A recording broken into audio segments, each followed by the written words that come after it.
everybody. Welcome to the Dad Challenge Podcast. Happy freaking Friday. So it is a full lid Friday. We've got a lot to talk about. I watched The Sound of Freedom last night and I'm going to give you my thoughts on that. The Colleen Ballinger update, a couple big things happening right there. We're going to snark on some Dougherty dozen, wedding vows, and then whatever else we have time for, okay? But before we get to that, we got to spin the old wheel. And there's not a lot of room to dance in here, but I'm going to spin it twice because I missed it for the past couple of weeks. And so if you're on this list, you get to win a shirt. And every week, I'm supposed to be doing this. If you're on the list and you're above the first tier, you get on every week. At the end of the month, everybody gets on the wheel. We do a little dance. We win a couple of shirts. Yeah. Let's go.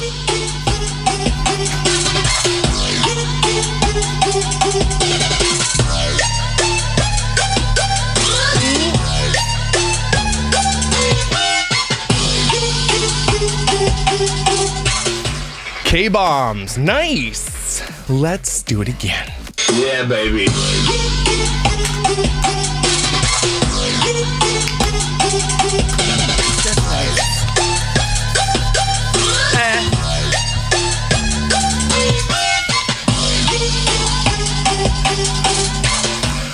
That smells good.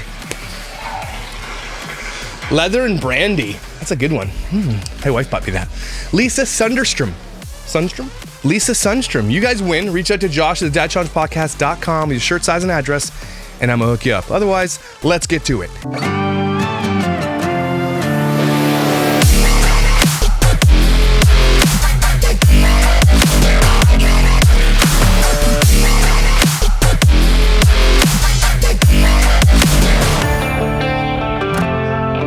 Not gonna lie, that hurt my ribs to do that. Here's the thing about my healing process. My ribs are getting a little bit better. I've been sneezing a lot and I've been plugged up. Kathy thinks it's because the homeowners before this had dogs and I'm allergic to that dander. So I'm pretty sure we have to get all of our ducts cleaned. So that'll be expensive. But I need to do it because I'm stuffed up every day now. Nothing's helping. And I'm not healing as fast. Collarbone still feels terrible. Like that's not really healing at all. And it's been close to 3 weeks. My ribs fully not healed. I sneezed 100 times today. I almost passed out. So the healing process is slow. I think that's just because I'm getting older. I don't know. Is there a vitamin I could take or something? I don't know. So right off the top, I finally got a chance to go see The Sound of Freedom, and here's a trailer for that movie. Okay, if you haven't had a chance to see this movie, I highly suggest you go see this movie. Now, there's a lot of talk and chatter on the internet about this movie when it came out because it's making waves, right? You've got a lot of people who praised this guy's story way back in the day to now saying that this is like some QAnon conspiracy.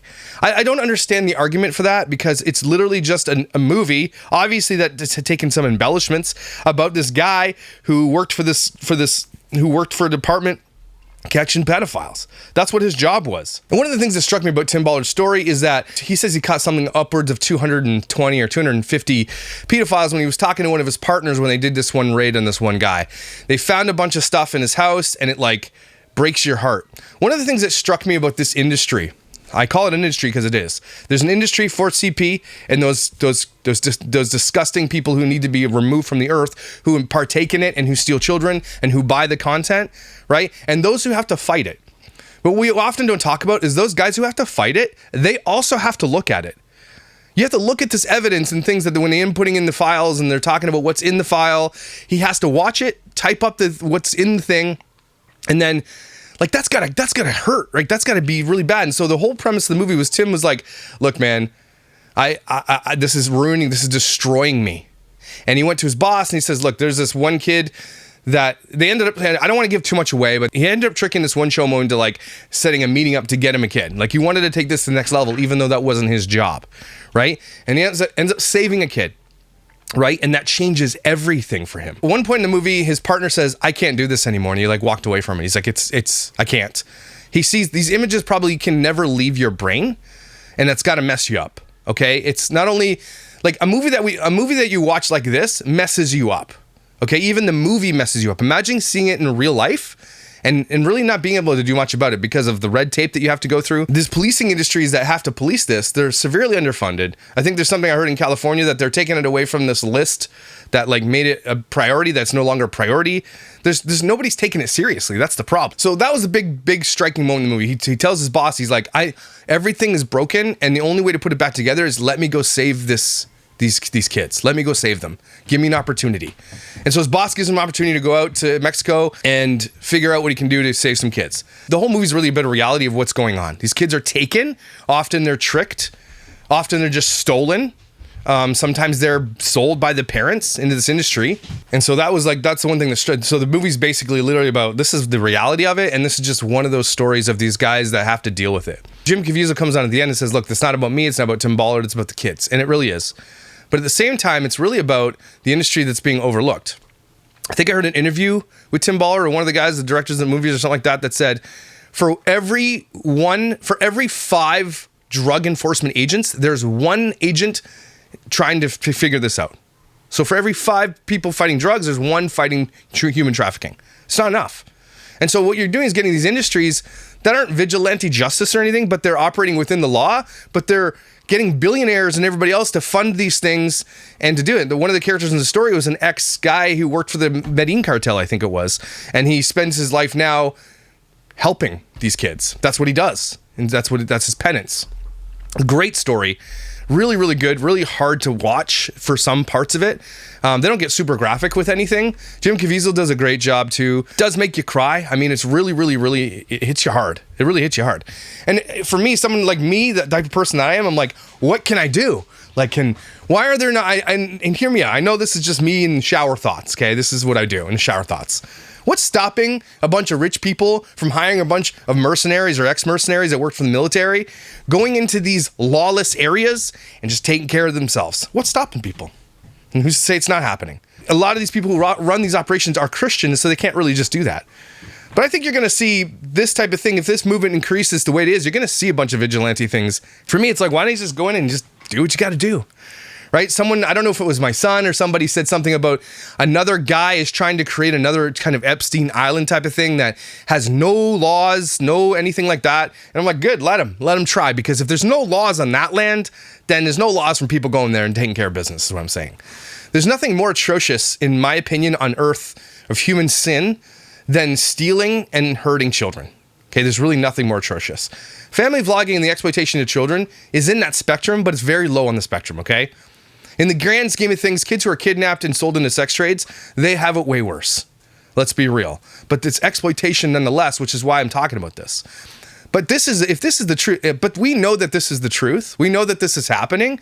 A lot of us don't want to talk about it. It's uncomfortable to talk about, which is why I don't see a lot of movies about it. I was thinking about a movie, Taken. Such a great film with Liam Neeson. That was basically, he went to find his daughter who sold into the trade. That movie was very similar to this. It was very well done. But this one was really realistic. It shows how these kids are taken, like you get a talent scout that comes in and says, we like your kid, come to this audition, leave him here for a couple hours, and then they just steal them. It's because of the horrors of what happens to these children. I think one of the quotes in the movie was, you could sell cocaine once, but you could sell a child 10 times a day for 10 years. That hit me really hard. And the theater was silent the whole time. Like, it was packed. Sold out. I got the last seat. But it really does strike a chord. And I think I'm surprised there's not a lot more people out there doing this to save kids, right? Because it costs money to do these things, and it is actually dangerous. That's why.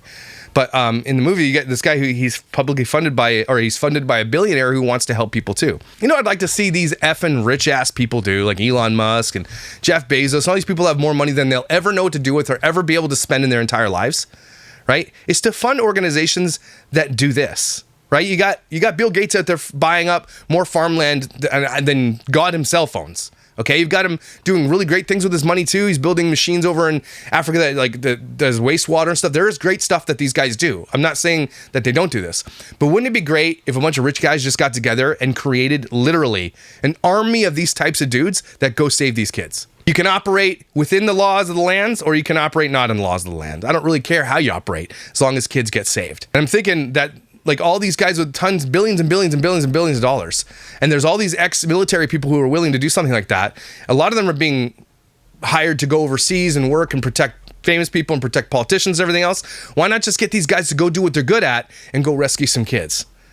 Like, just do it privately. Don't even have to tell anybody, right? And then you got to talk about the argument on the other side. A lot of people have been sending me messages like, do your research about this, about Operation Underground Railroad, do your research about Tim Ballard, blah, blah, blah. And I said in my video yesterday, look, If you're saving kids, you're saving kids. There's always going to be someone who has a problem that's like they didn't go far enough or whatever the case may be, or there's no aftercare or whatever. Right? Focus on the idea that these guys actually went and saved kids. And I'll say it like I said yesterday. If you've got a problem with this movie, right, because it's a QAnon conspiracy movie, which I absolutely bonkers that people are saying that it's some right-wing fascist movie, that says a lot about you. If you say this is a right-wing fascist movie, this says a lot about you. Right? It says you don't want a movie like this out there talking about child trafficking. Why don't you want that out there? Anybody who ever has an argument against this movie, right, or against people who fight for the rights of kids, right, just ask them why. Why don't you want people to talk about this? Because it says more about you than it does about me or someone like this, or people who support this movie. Just don't say shit. That makes you look really bad. Okay, yes, I know there's nuance to everything, but like I said yesterday, are kids being saved? Awesome. I don't care if he live streams it to billionaires when they go do these things. So be it. If that's what it takes to rescue kids, I'm all for it. Do more then. Make it a reality TV show. Sure. Like Squid Games or whatever, those fake ones that they do. Make it a reality TV show. You get three or four of these teams of ex-military guys. They're going to go rescue kids. They win money. You live stream the whole thing. I'd watch that. I'd watch it. Right? I'd support that. Because these people don't deserve to be on Earth. And I'm saying that.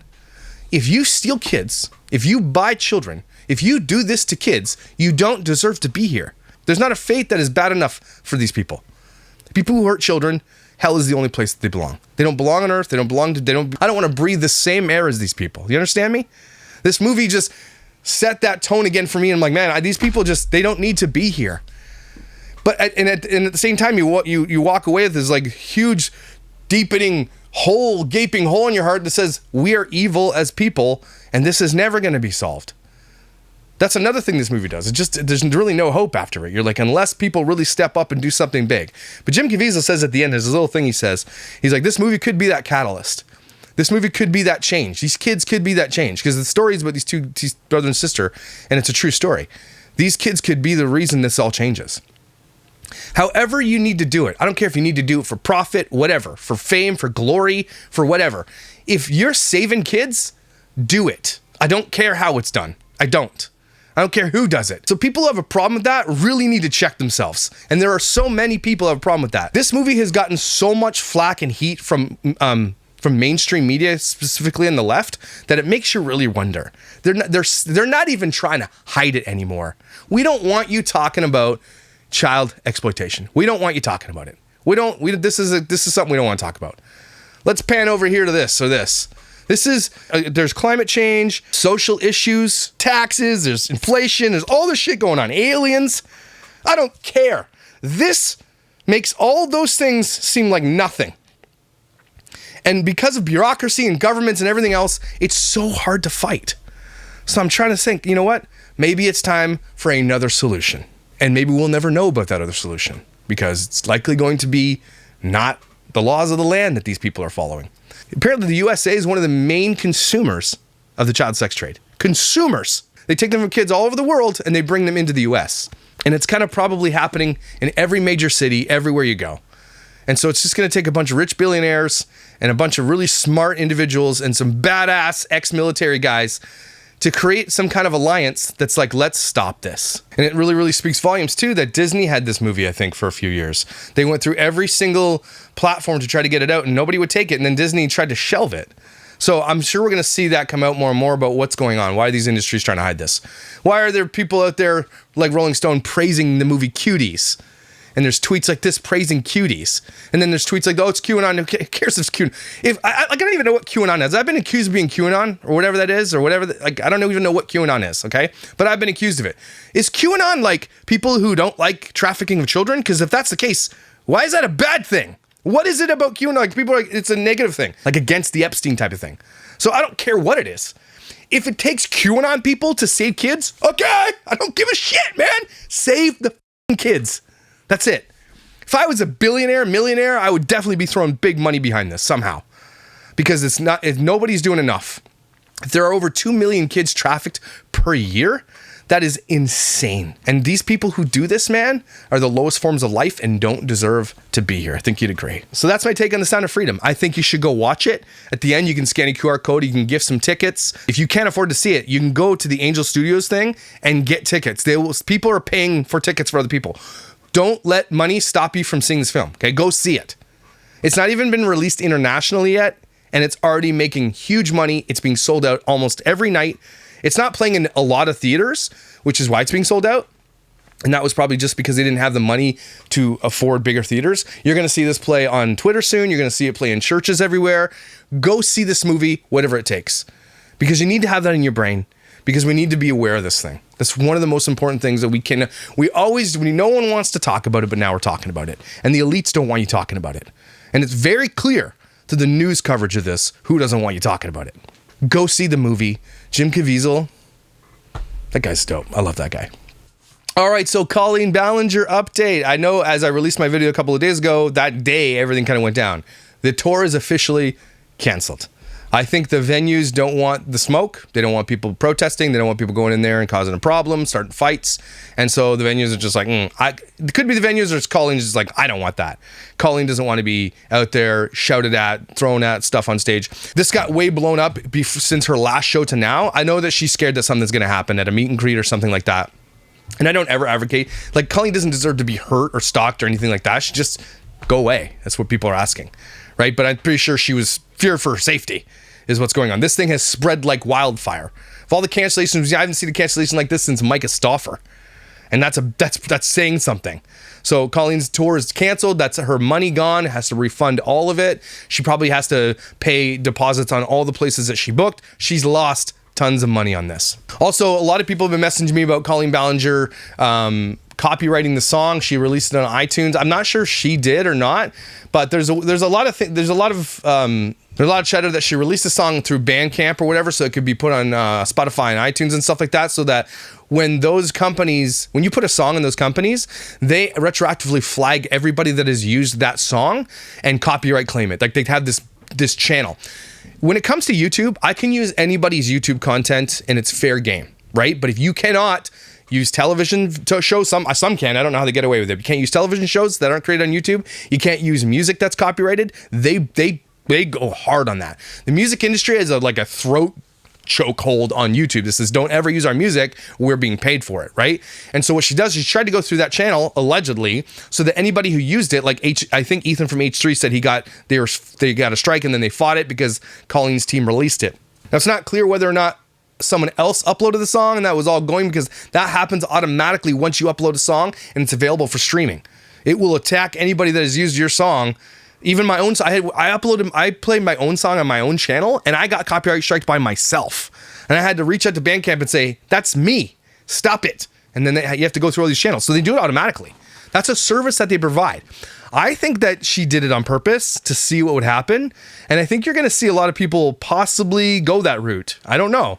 But if it's available on YouTube, here's the thing. If the music is available on YouTube, you can't use it. It's not fair use. For some reason, music is not fair use, but any other video that's created on YouTube is fair use. I think that has to do with the way that the contracts are. Anyway, all that to say, I think she tried it. The backlash was fast and furious, and then I think her lawyers were like backtracked on it. I don't know. I don't think she did. I have not got copyright striked on covering the ukulele song at all. So I think she was testing the waters to see what happened, because she was going to try to take the monetization from all those videos and put it in her pocket, which would have been very numerous. Okay, there are so many people that have covered that ukulele song. If she would have copyright claimed it, you don't get a strike. She takes the monetization of it. That's what happens, right? You can fight it and fight it and fight it. YouTube just is the intermediary. They say they're going to fight it, this and that. But when it comes to music, they just will demonetize it. You don't get a strike. They'll just say, no, nobody's making money. That's how it works. So I think that's what she was trying to do. It didn't bode well. So Colleen is not having a good day or 2 or 3 or weeks. She's done. I don't think there's really anything coming back from this. What I think she'll probably do, since she's obviously stayed silent on this, I think she's going to send a bunch of people cease and desist letters. She's going to try to let it quiet down. I mean, people are already talking about it less. I think they're going to wait it out. Then she'll just going to upload as normal. I think Miranda Sings is finished. I think that Colleen Ballinger is just going to go on as if normal, right? But she will go on as normal with like a third of her view counts, if not less. Right? And eventually she'll just dwindle out. She'll become a Trisha Paytas is what's going to happen. Now, Trisha Paytas still makes money, but most of her money comes from OnlyFans. Trisha Paytas does not make the kind of money she makes on YouTube anymore. Nobody watches her videos except for these last Colleen ones, right? And so I think that's, you can't be canceled unless you I think the cancellation that we're talking about here is more like the James Charles and all these guys who sort of got canceled, but they're still kind of out there making money. They're just not making the kind of money they once were. This is the type of cancellation that just kind of deadens their whole growth curve and nobody wants to watch them anymore. And then they just kind of trickle into YouTube once in a while and make a little bit of money off the fans that still like them. So this is what happens. This is the death of a creator on YouTube. This is how it works. They can still make content. They can still do all that stuff unless YouTube bans them, but it's over for their high money making days. So it's going to be interesting to see what happens because she'll get residuals from all her other watches. There's lots of fans that still like her, but again, I don't think there's ever going to be a Miranda Sings tour ever again. I think Miranda Sings is basically over, and I think Colleen Ballinger is, for all intents and purposes, over, and is hiring very expensive lawyers now to see how she can mitigate this disaster, because there's no apology that's going to work now because she tried that with the ukulele and it went really bad. Nobody's going to believe it anymore because it's too far gone. You had an opportunity, and the opportunity she took was to write a shitty ukulele song that took no accountability whatsoever. Right? So she had her opportunity. That's gone now. Anything she does now is going to be just trying to save everything. So good luck, Colleen Ballinger. No Friday, though, is going to be complete without snark a little bit on the lush. Right? So people are like, you have to watch the Vow video. It's not long either. It's their shortest video I think she ever posted. It's only 12 minutes. So it's, you know what I'm thinking too, it's so typical. She's just that type of person too that goes to Vegas to renew your vows. There are so many cooler things you could do to renew your vows than not go to Vegas. There are a million different, way classier things that are just tasteful than going to Vegas. But Alicia is that person, right? She's just that person. Ugh. So let's take a look at this hot garbage. Damn it. Oh, this is okay. This is made by Little Vegas Chapel. So this is like a standard intro that they create. You buy the package, I think, is what it is. Okay.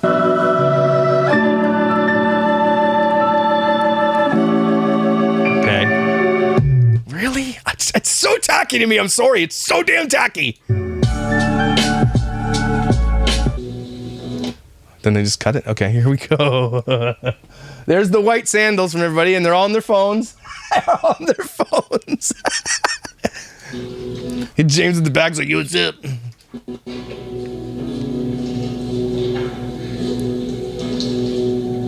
They're just on their phones. Oh my gosh. I like to point out that Alicia has no friends or family at her wedding vow renewal. Her immediate family. And I get that, but it really does speak volumes.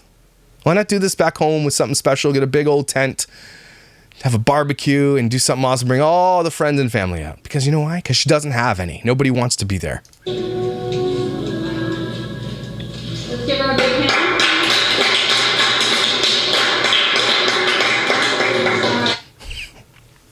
People are telling me to focus exclusively on Zoe during this. And they're like, we're going to have to go back and forth, I think. But this is so lame. Kids are like, this sucks. Everybody, you may take your seat.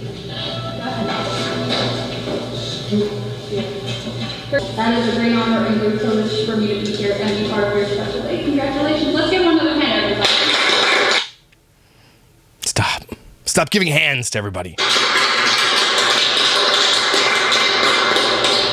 Sometimes we think that loving time of butterflies in your stomach, shaking, knees, or sweating palms, right? If you're going to do a chapel, hear me out, please. Soundproofing! Sounds like you're in a bathroom. Make it nice. You're echoing to eternity here. For sure, you'll remember when that used to happen at least, right? And those emotions, as beautiful as they are, they tend to fade over time, right? Once we start to get to know each other, the headbutting starts happening, you know what I'm talking about. Those butterflies. I don't know what she's saying. Sounds like she's speaking over a freaking grocery intercom. It's like Biden talking. Poor kids are just as bright and just as talented as white kids. But that doesn't mean that love itself flies out the window, right? Because love, true love, as described in Kids on their phones. I noticed that Nevaeh is out of the picture too. Scripture, is what we do is how we It's so cold. Like, this person doesn't know them, and she's trying to say stuff that has really nothing to do with them. Shouldn't you do your own write-up and say, well, what do this is why you should make this, if this is such a special event, why go to some, like, drive-through freaking wedding vow renewal place that nobody knows, reads off a typical script? You wasted money. You could have made this special. Here's the thing about Alicia. She doesn't care. Nothing's special to her. Nothing. Birthdays aren't, Christmas and not. It's all about content, doesn't matter. She makes nothing special. She puts no heart behind it, no thoughts or efforts, nothing into it. It really doesn't matter to her. It's just for content. That's why the birthdays are like they are. That's why Christmas is like they are. It's lame. No, it's just based on the fact that we keep work and we are to remain together. We can, I'll hold it. So Don't even have a flower girl. Amateur. please make the bracelet here. So Joshua, go ahead and take the bracelet and place on her wife. This is made of 20 crushed and melted down white cock hands. Awesome. Go ahead. Place that bracelet. Even their photographer's shitty lens. What is it, a plastic bracelet? What? Take her hands, looking into her eyes, repeat after me. Joshua. Renewal. Never go grocery shopping, never do any of the dishes. I promise to empty dirty piss water into the neighbor's yard. I also promise to maybe cook meat once in a while and to swear at the kids a lot.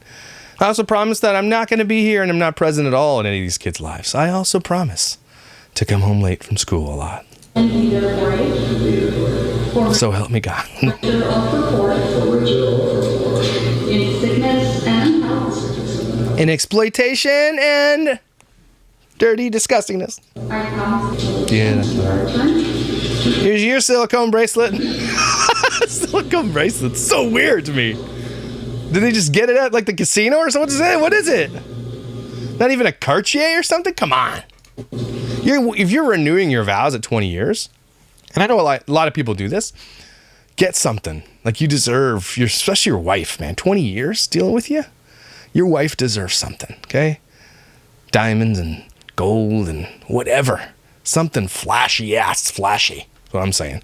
For my 20 year, you guys wait. Flashiness.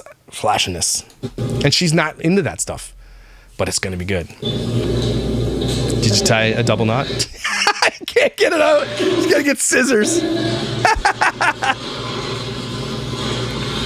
Of course, Alicia is digging through the bag of snacks for the scissors at her wedding vows. Oh, she had to get another one. See, it's not even a special bracelet. She just pulled another one out of the bag. Is it one of the Dad Challenge ones that says Aloha Pineapple on the inside? Thank you, sir. You may take your seat. I cannot believe they gave each other a silicone bracelet that had no meaning because she just pulled another one out of the bag. Oh my God! It's too tight. Now please take His hand's gonna fall off. And I'm going to have you repeat after me. Ayesha. Take you, Joshua. Can't get the name right. He spent all this money. Ayesha. Joshua, to be my friend. For richer or for poor. The light is terrible for photography too. Richer or The kids are all like. in sickness and in health. Again, you guys should have just went off on your own. The kids don't care about this shit. We're going to renew our vows. What does that mean? Well, here's what it means. But we're going to Bali. You guys are staying with Nana, that son of a bitch, for a week. Bye! Sickness and in health. I promise to be faithful to you and promise to be faithful to you. Every day of our life, every day of our lives. Until Joshua's I promise to wear the same jeans every single day for the rest of our lives. I promise to paint our kitchen an even uglier yellow. I promise to never serve any hot food to you or our children, ever. I promise to spend $1,200 a week on food we don't need. I promise to poison our children with sugar and bullshit. I promise to always have 20 pounds of cheese in the fridge at all times. I promise to stock up on food we already have, then I have to throw out the other stuff because it's too old. I promise to always keep your fridge stocked with booze. I promise to exploit these children until I cannot exploit them any longer. I promise to never drink water. I promise to do everything so you don't have to do anything. I promise to make money on YouTube. I promise to make sandwiches for homeless people, then throw them in the garbage. We can go all day, folks. I promise to put 48 bags of garbage out every week. I promise never to buy dishes and only use plastic and paper. I promise to kill the environment with malice. I promise to not watch our kids while they swim. I promise spaghetti table will happen again.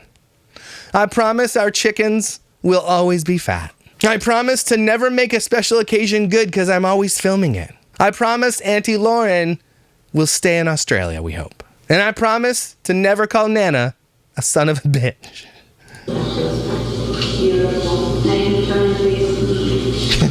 Priest are like, yeah, let's go, hurry up. This is so awkward. There's no love here. Do they look like they love each other?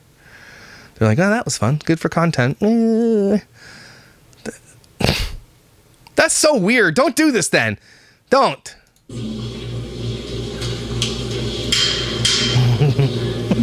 Barbecue lighter.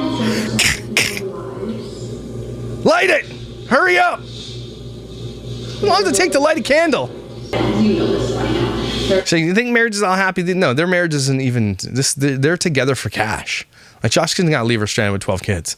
Their marriage was gone a long time ago. Alicia chose fame over everything, over kids, over her husband's needs, over everything. Alicia's needs are only this: social media fame, and to have the comments to say that you're such a good man. Yapples. That's Alicia's needs. And she will literally film every absolute moment of their lives. Doesn't matter what they're doing, to give to you. Serve it up on a silver platter because this is her incessant need to feel wanted. She's got some weird issues she needs to take care of. In the end, you two have brought up. Iron sharpens iron. Well, it's hard to sharpen iron. Everything's made of paper and plastic in your house. Can't sharpen paper. Everybody here of what a loving, stable relationship marriage is, okay?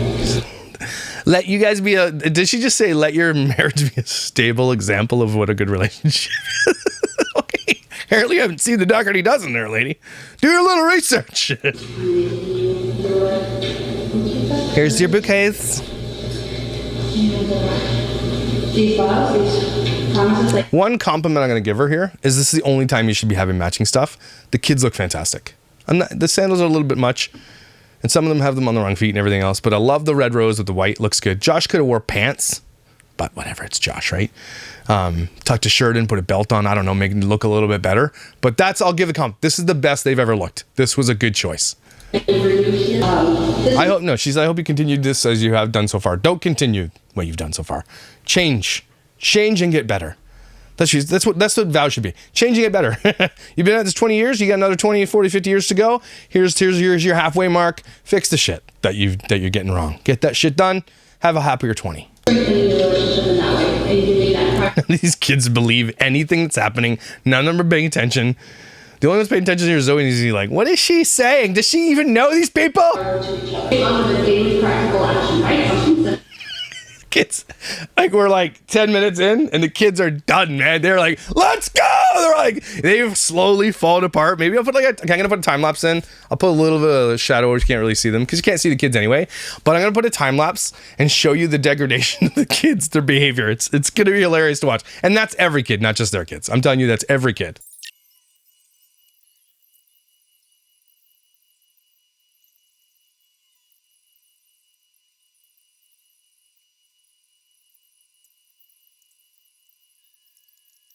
At all possible, don't go to bed if you know that one of the two of you is angry about something. Shut up. Don't go to bed angry. She doesn't go to bed. She goes to bed on her phone and looks at YouTube. He's already sleeping by the time she's dead because she gets up at 4. Both of you coming together trying to meet each other's needs. Of course you're Everybody's on their phone texting their friends and shit. You can give your parents 10 minutes. Just 10 minutes. whatever. Looks like Zoe has sensory issues because she's plugging her ears. Wow, that was good. It was not good. That was terrible. Again, if there's going to be a book written, it's going to be Zoe writing it. I'll tell you that. That's for sure. So we got there's kind of updates in the movie, on Colleen update, you got a DD snark and everything else. Guys, I think I'm going to go live tonight, and I'm going to have Will on for part of that. I'm going to do just a live of everything going on. Just have a chat. Haven't had one with you guys in a long time. Just sit down, shoot the breeze. Will's going to come on from the glare and talk about this case that's going on that everybody should know about. I've heard about it before, but I want to let him tell you about it. About some true crime person that like was selling photos of like crime, of like was selling anyway, she was selling bad photos and she shouldn't have been doing it behind a paywall, and it's bad news, so he wants to come in and talk about it. I said absolutely. And maybe I'll bust out the guitar, maybe we'll have some fun, we'll do some questions, we'll have some fun. We haven't done it in a long time. I'm not sure what time it'll be, likely around 9 my time EST, so maybe we'll be there, maybe you won't, but I'd like to see you there anyway. And stay tuned for the new studio. I think I got my thing. I'm picking up the one thing I needed today to finally get going on what I needed to do, and hopefully it works. Mark's here helping me, trying to figure it all out. If it doesn't work, if my initial plan doesn't work, then I'm gonna go back to the old way that you guys like. I'm just gonna put a black wall at the back and hang some guitars and make it nostalgic. That's what I think I'll do, but we'll see. I got plans and I hope they work. But guys, everybody take a deep ass Friday breath. Thanks for being here with me, everybody, and having some fun and enjoying life together. Do yourself a favor and go see that movie. Okay, if you can't afford it, go on the website, find a ticket. Someone will get a ticket for you, okay? Go see it. It's something we all need to be talking about, have the forefront of our mind. It is inconvenient. It's not fun to talk about, but you need to be aware that it's happening. Okay, cool, awesome. Also, don't watch these people, all right? Because you're amazing, incredible, and valuable. Don't you ever forget it. I hope your weekend is incroyable and amazing and just chock full of love and goodness and kindness. And your kids are good. They won't be, but let's hope they are. So you guys have a good one, and I will see you when I see you.